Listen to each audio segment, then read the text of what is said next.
What's up, everybody? Welcome back to another special creator interview of Hops Geek News, your home for comic books, movies, TV shows. And today, man, we got a good friend coming back. Zack Kaplan is with us again.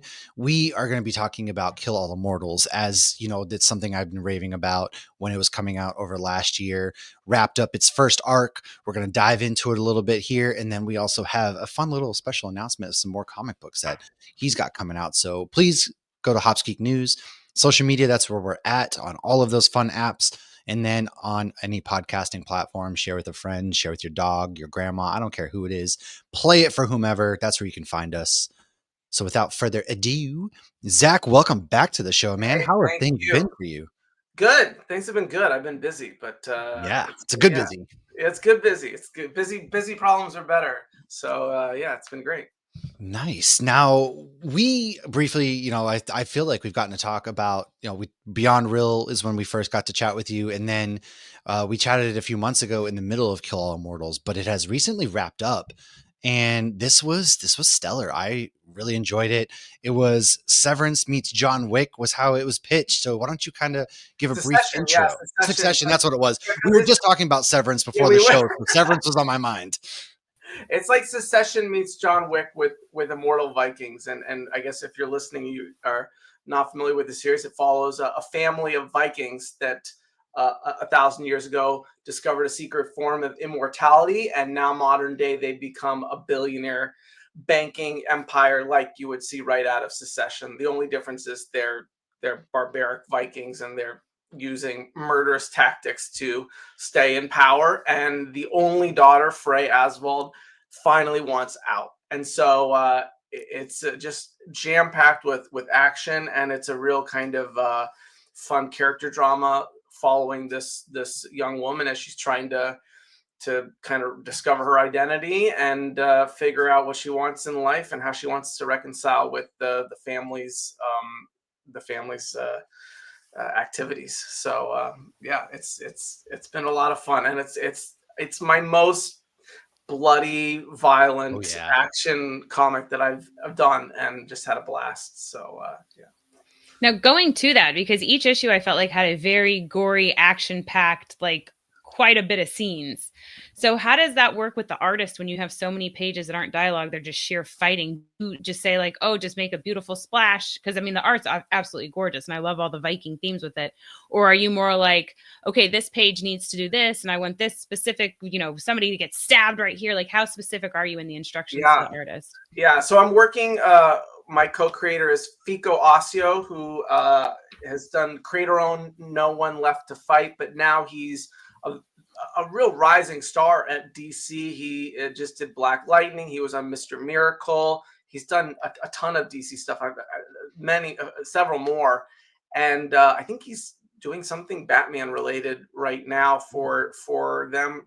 So he's just been absolutely killing it, and action and these kind of frenetic fight sequences is just in his DNA. And so I haven't gone Marvel style with my scripts. I kind of write what is happening, especially when there's a lot of characters that we're kind of balancing. But I'm lucky that I get to trust that I can put it over to his hands and he just makes it all come to life. And then Thiago Rocha is our colorist, who is also just incredible. I mean, he designed this cool way of accentuating how intense the action gets, and some of the panels will kind of go yellow, gold, and some of them will go red, depending on kind of how intense the action is. So it's a great way to the colors kind of crescendo the excitement of those action sequences. And then I've said this kind of before, I love collaborating with my my fellow creators on a comic book. So there's a lot of back and forth and email or a occasional Zoom where we're just trying to talk about what we want out of it. So yeah, we put a lot of heart and energy into making sure that the action just really kicks ass. It's just such a cool premise. And then if you're gonna pitch something that's like, if I'm gonna be out there saying it's like John Wick, the action's got to You got to deliver. Oh yeah, I got to deliver. We got to deliver. So Yeah. so yeah. Well, and obviously with Vikings too, that's always a violent story, no matter what. I've never heard a Viking story that wasn't violent, unless you want to count like Anna and Elsa, and even that got pretty dark, man. Hans got I don't real dark know. real Prince quick. Han was kind of an a-hole, all right? Yeah. So yes. Okay. So I stand corrected. But what inspired you to do so much of that Viking Norse mythology, to sprinkle that in there? Well, the whole story is kind of a metaphor for the billionaire class and kind of how wealth and power in our world have become immortal, essentially, that we just see, families and people just continue to absorb more and more power, and it doesn't die. And so it was kind of, I Oh. knew that I wanted to explore immortality in that form. And I didn't know initially, when I was just playing with this idea, what heritage the family would come from. But Vikings made the most sense in terms of just the barbaric nature that just Mhm. seemed to connect to where we are with business nowadays. The business just seems to be so okay to be so cutthroat, Mhm. and the victor, the spoils go to the victor. Might is right. Like, it just feels like it's gotten, in the real world like that. It's just Mhm. business is barbaric, and that's okay. Yeah. So what better way to show that than with a family of actually barbaric Vikings? Right. And then the fun is, you take that barbaric energy that they have, and you expect to see them day to day that way. But then we chose to kind of find this really modern, sexy aesthetic where they're all dressed up in like fancy Yeah, they're suits. like They've got fancy and proper. they're Well, fancy and proper, and they're chill, like right out of something, like right out of Succession. It just so right. happens they're tatted up, and they've got, Viking The braids, and hair and the braid. yeah, Yeah. and all that stuff. But that's, I think, the fun is seeing the duality between that modern aesthetic, and then showing them let I loose in action sequence. believe my daughter's a history major, and I believe she actually told me that Vikings were notoriously known for actually being clean. I Like they believe. were more of the like hygienic people back in the day. I mean, they were, literally cutthroat, but they were very clean. But I think that's a great comparison too, because it's like when you have all the money in the world, you don't value a dollar. If you have all the life in the world, you don't value a life. So that's a great kind of comparison. Yeah. It's sad too and scary, but great comparison. We did the whole series, and all the covers are collected into the graphic novel that's coming out. But we had this Ooh. fantastic cover artist, Oliver Barrett, that did every cover The covers like were great. like a GQ. It was all like a GQ, basically, magazine cover Oh, with I each see of the that. Yeah. characters on, and they're posed, and they're not swinging their weapon. They're just standing there looking chic with their prop, and they just happen to be covered in blood, after whatever just happened. So it's this kind of like you say, they don't care about the violence. They're untouched by they're just removed emotionally from that, and then it comes off very kind of like high Mhm. fashion modern. So it was a fun way to show some of these elements. Right. And well, Yeah. and seeing the relationship with the siblings, I kind of found that a little bit hilarious. Do you have siblings? I have one, yeah. Okay. And did you two grow up fighting? Yeah, we did. Of So well, I course. thought that was so funny because, like, if my brother and I were immortal, I feel like we would fight to the death. Like Yeah. that's what you do My with brother your and I used siblings. to all the time would always be fighting or wrestling around because he was in taekwondo and stuff. So we'd always be out there just wrestling around, fighting each other. So 100%. Yeah, I Yeah. thought that was great. Even That my was my kids like fight to the death. I swear they're just brutal to each other. Oh, I got my brother so good on Easter with a confetti egg. He was standing by the front door. I went in through the garage, opened the door, smashed on his head, and ran away. This was, 2 days ago, Easter. Imagine if your kids But were trained for like Viking combat, then you guys would, I would be in uh, trouble. yeah. I think that was kind of one of the interesting things to take on, because like we have the aesthetic. The aesthetic is clear. We know we've got some killer action sequences, and then going in as a writer and really trying to build out those relationships and make it feel complex and make it feel like there's history. And Frey is put in a position where she's against her family, but she also doesn't want to totally just destroy her family. She also kind of loves her family. She's against what they're doing, but there are parts of the story where she wants to save them and she wants to help them, and it's not as black and white as just, I'm going to kill all my family and then free. It's it's harder than that, which it should be harder than that, because that's what family's all about. Family is Yeah. complicated. So Right. it was I think that it was fun to look at how she has a different relationship with each of her brothers. So she has three brothers.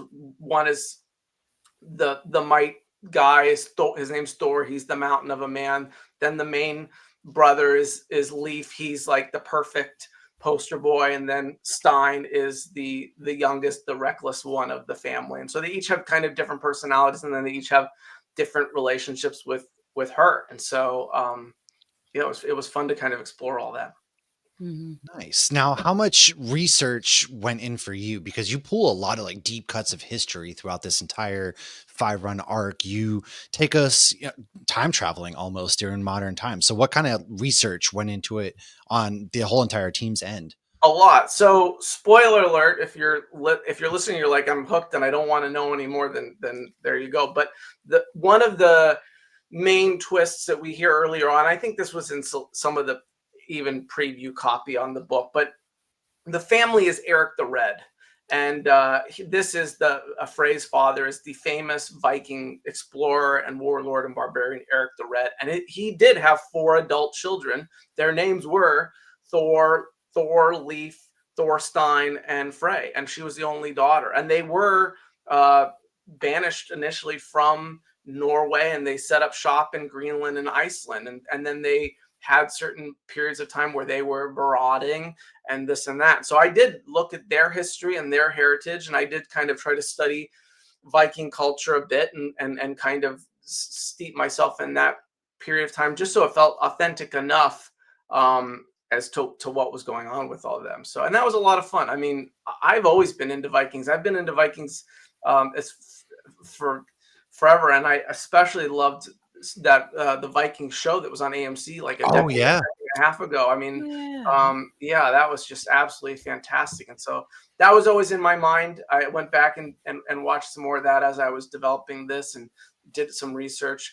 The premise that, and so what's interesting is the Vikings, they discover immortality. They discover the secret, and I'm not going to blow the secret, but they find something, and they believe, being 1,000 years ago, they believed that what they found was a fallen goddess. And that's, so I had to do my research steeped in Viking mythology, and this real story about that Loki and Thor found a fallen goddess that was the goddess of immortality. It was a fable that I took and kind of said it wasn't them, it was this family that this happened to. So yeah, it was a lot of fun to kind of explore the Viking history and lore. But we didn't want to go.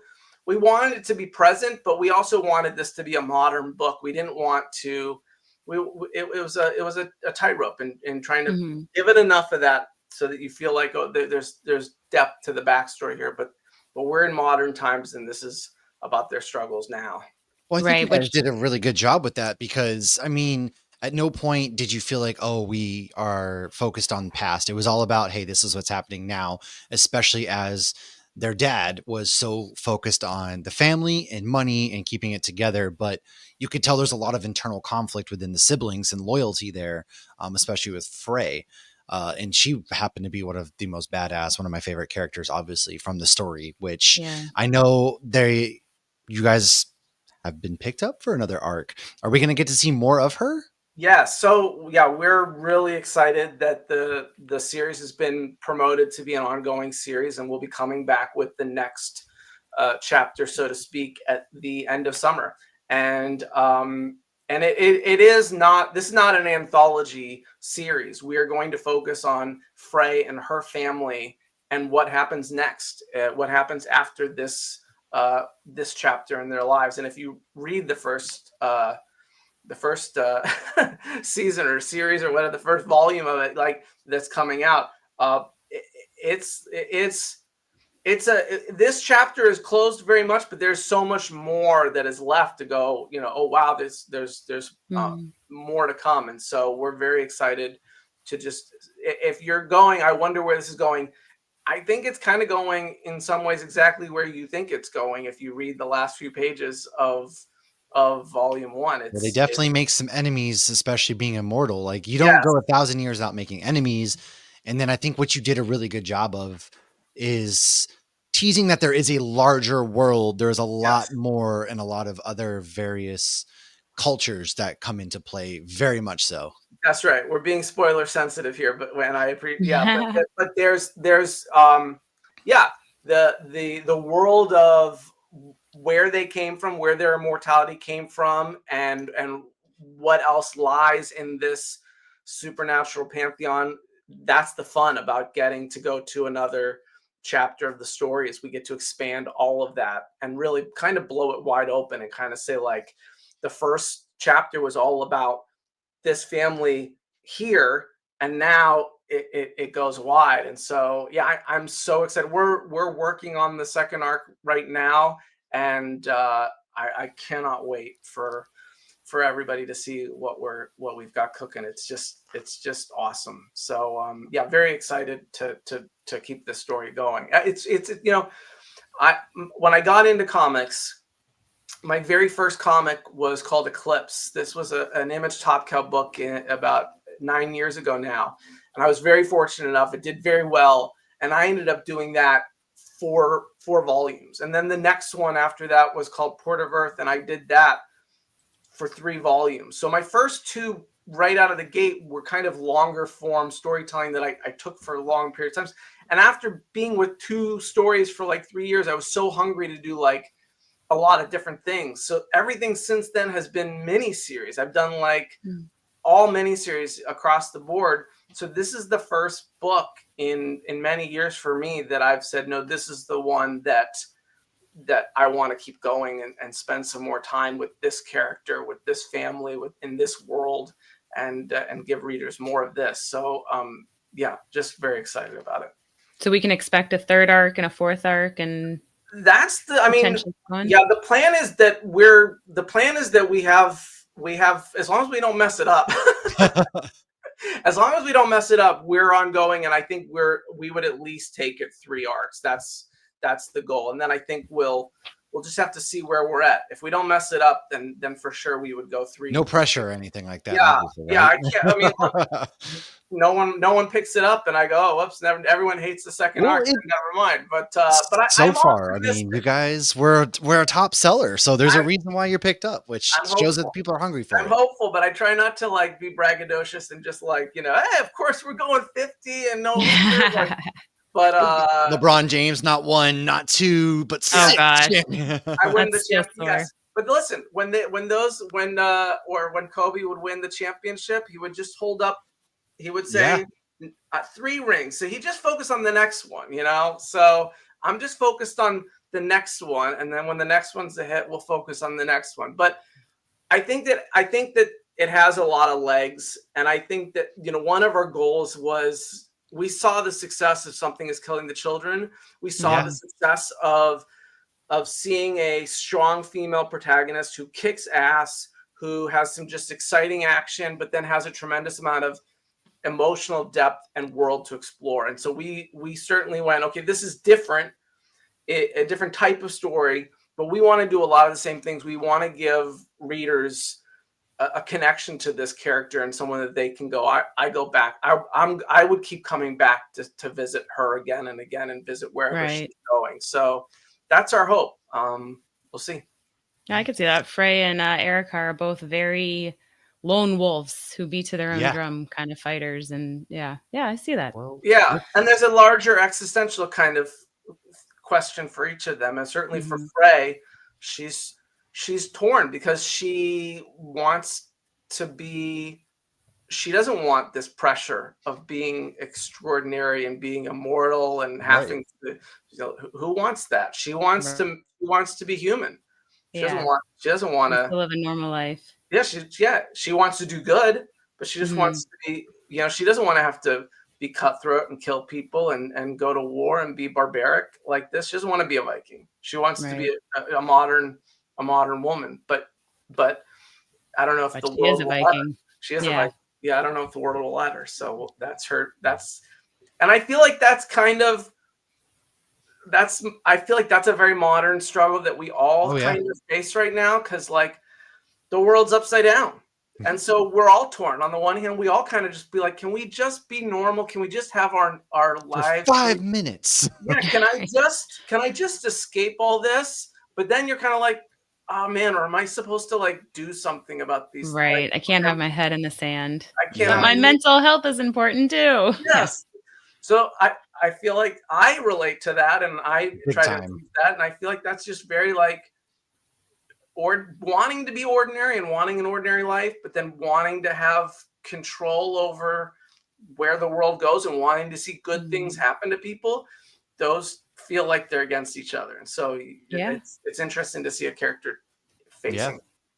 100%. And now this summer, actually, speaking of, is a big summer for you. You got a couple things coming out. So, you know, as of last week, you know, tomorrow when we're recording this, but as of last week, you have something new launched. So why don't you take us into the world of, you know, Masterminds? Yes. Speaking of modern. So I have a new series with Dark Horse Comics. It's called Masterminds. It's the same creative team that I worked with on The Midnight Shadows. If anybody saw that book I did, was a partnership with one of the largest synthwave bands in the world. It was an absolutely breathtaking book, and I knew immediately I had to work with Stephen Thompson and Thiago Rocha, who's my colorist on Kill All Immortals as well. So same colorist, but completely different style. And Masterminds is the smartest secret society that exists. And there's a real thing called a Mastermind Circle. And the Mastermind Circle has been around for a couple hundred years. It's basically this kind of elite group of powerful people that agree that they're going to help each other get ahead by any means necessary, and they all work together in secret to help each other get ahead. You know what, Zach, you're getting too close to real life right now. I know.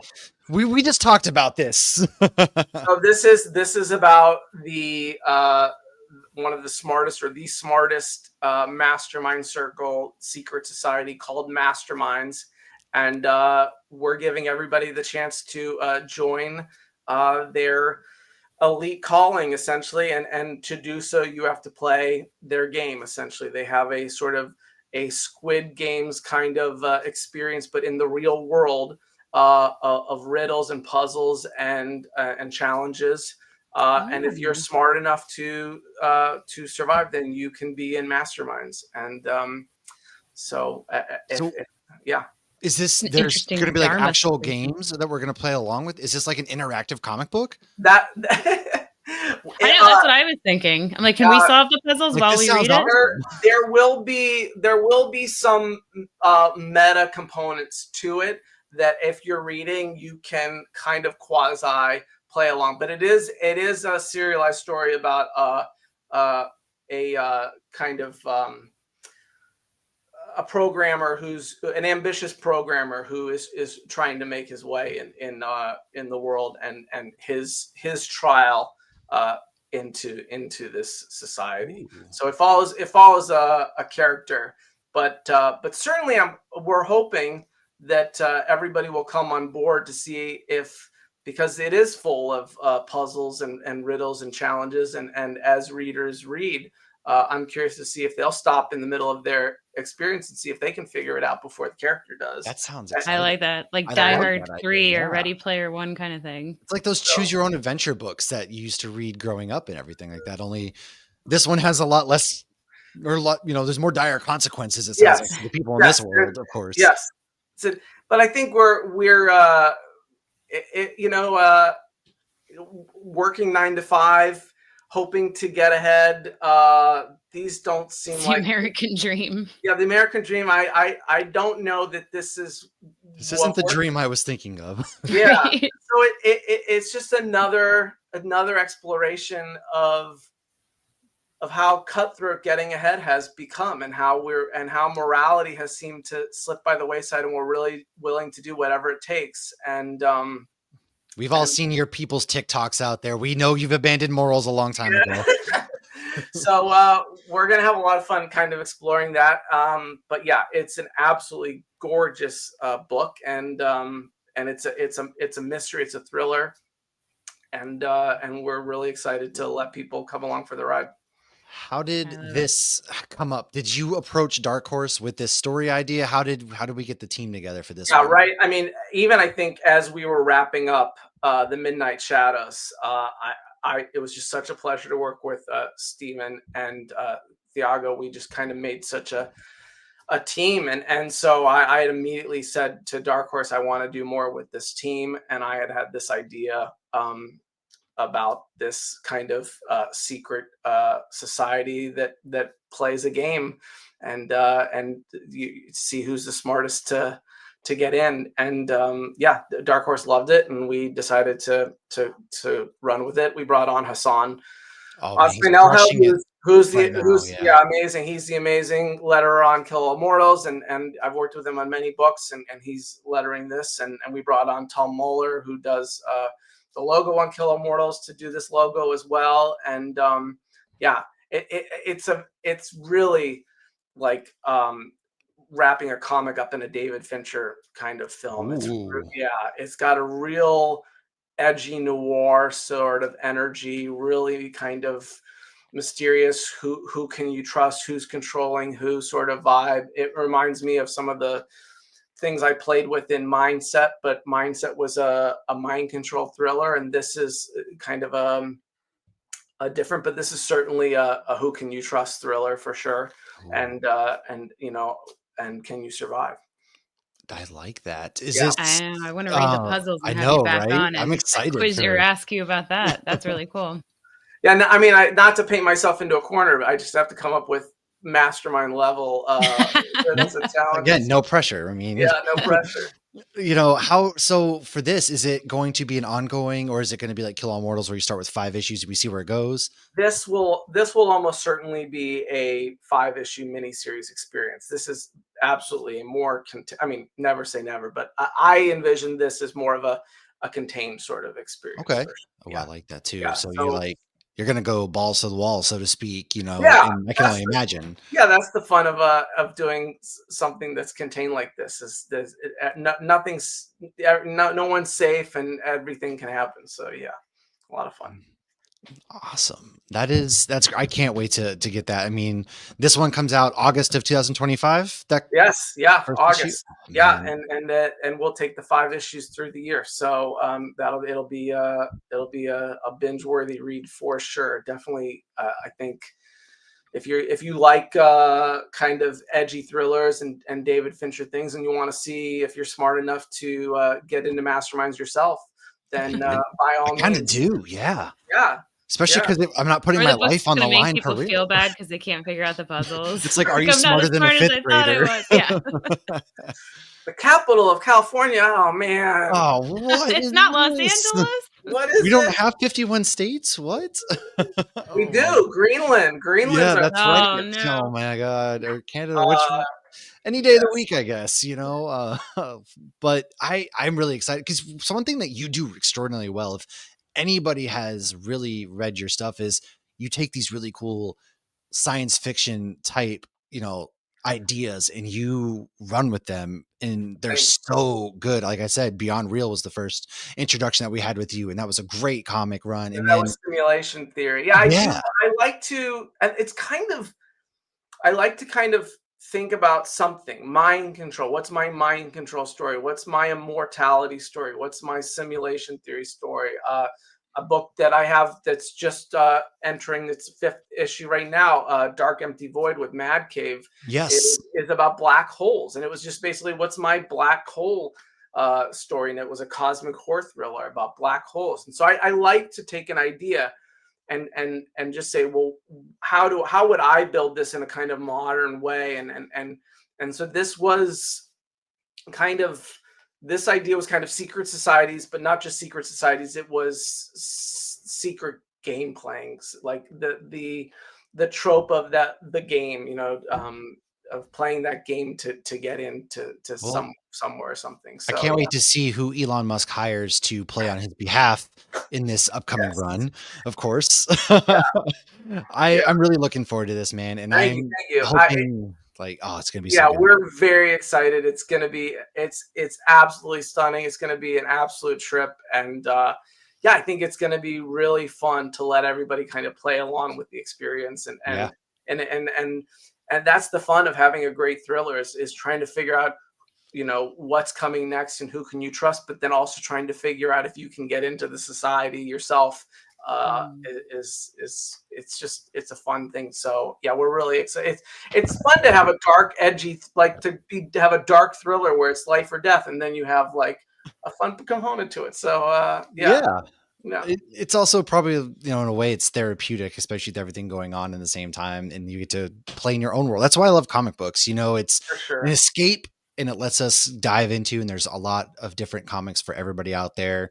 And, you know, this summer you have a lot of big things going on. Do you have any comic conventions that you're going to be going to? Any places that people are going to be able to find you? Yeah, I just finished quite a run with Emerald City, WonderCon, and C2E2. Those are the top. The Emerald City is such a fun show. Yeah. So good. Emerald City's so good. I had a great time in Chicago.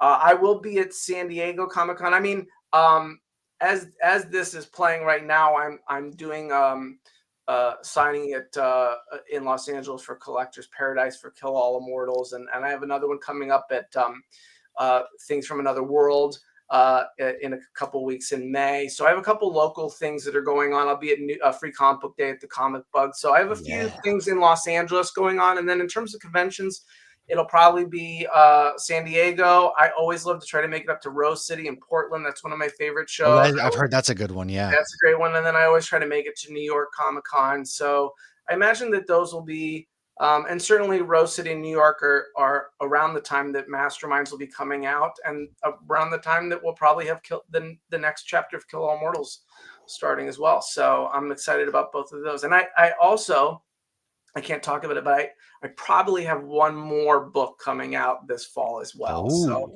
it's going to be determined. Yeah. So between all of that and Dark Empty Void will be coming out as a collected trade paperback in October, I want to say. So yeah, I've got a busy run. Yeah, it's a busy year. It's going to be exciting. Yeah. I should be hopefully at San Diego. As of right now, the plan is I will be at San Diego. So hopefully that's the case. Yeah, I'll see you down there. We get to link up for sure and get to chat about all the exciting things. I've never been to San Diego Comic-Con. Been to the others. You've never been? You've never been? I've not been. No, this could be my first one, which it's the bucket list, you know, it's everyone's big dream con. We've done all the other big ones, but this is the crescendo. It's something. It's not like any other convention. That it's something to see. I mean, yeah, there's some great aspects to it for sure. You got to hunt down your favorite comic creators, because the favorite comic creators are all at publisher booths, or some of them are in Artist Alley, but it's not like in New York or C2E2 or Emerald City where like you just have an Artist Alley that's that's full of everyone. A lot of the comic creators are running around, but then if you go to the couple of the special bar cons, then you get to see everybody drinking there. So that's always I want to go to that. I mean, you already know. I mean, that's why we have beer in the name. You know, we like to hit up the breweries and do stuff at the breweries in town. So maybe we'll have to plan. Yeah, if you're down there for sure, we'll link up. But yeah, San Diego's a good one. It's a beautiful city too, and I can't wait to get there. Lauren, as we wrap up, do you have any final thoughts, questions, or things? You've been frozen on my screen. I don't know if you realized, Lauren, so I haven't been able to take social cues at all. I thought she was just really attentive. I hope it's not in an awkward position where it's in a pretty funny position. Obviously, I'm gonna have to send a nice picture, but I can't take social cues from you. Just a heads up. But do you have any final thoughts? No, I hope to get San Diego Comic-Con one year. I don't know why I decided to have a kid in July. Terrible decision. Stupid. Mine are all in December and October, like an idiot. But you know what? That's your fault. Go back in time, get a time machine, and think forward. What you tell her, you're getting her tickets to Comic-Con for her birthday, and then everyone's meeting happy. She would be so annoying. I bet you the Stranger Things cast will be there, and she loves Stranger Things. There you go. She does love Stranger Things. She's lucky she got to come to MegaCon one day this past year. That's true. I've always wanted to make it to MegaCon. Well, if you ever do, that's my local con, so I'm always there. Yeah, that's the one we hit every year. If you get to hopefully go, next year, whatever, that's one that we're at, and that's a good time too. I would love to make it to that one. That's on my bucket list for sure. So. March next year. I don't know why they decided to do spring break, but they did. So come chaos. Spring break at March, MegaCon. Is it March or March next year? Yep, it's in March. I We have can to make check. this happen. You know what? We'll have to hit him up and be like, hey, this is who we request. Let's get it going. Yeah, tell him. He's Tell got him. a big second me half out of there. 2025. So it means a perfect time for it I too. mean, to right, like in addition to everything, I probably like 4 or 5 books that I'm working on that are for 26. So it's like See, there's it's not, yeah. So I'll have man, plenty more for the spring and March of next year. So there we go. yeah. Nice, no Well, excuse. You gotta I come. know. No excuse there. Dude, it's always great getting to chat with you. Thank Oh, you great. for coming on and talking about this. Thank People, you. seriously, if you haven't read Kill All Immortals yet, you can just pick up, the trade now, catch up because this summer they're going to hit the ground running. And I promise you it's worth every second of your time. It is a very good comic book. So Zach, thank you so much for hanging out with us again, Thank you, man. Matt. And Thank you, Lauren. Great to see you both. as Thank you. always, yes, make sure you guys go ahead, check out Free Comic Book Day. Since you're going to be in there already, this weekend, now is the time to just go and pick up this book while you're there. I'm just saying, pick it up. You got no excuses. We'll see everybody next time. Cheers, everybody.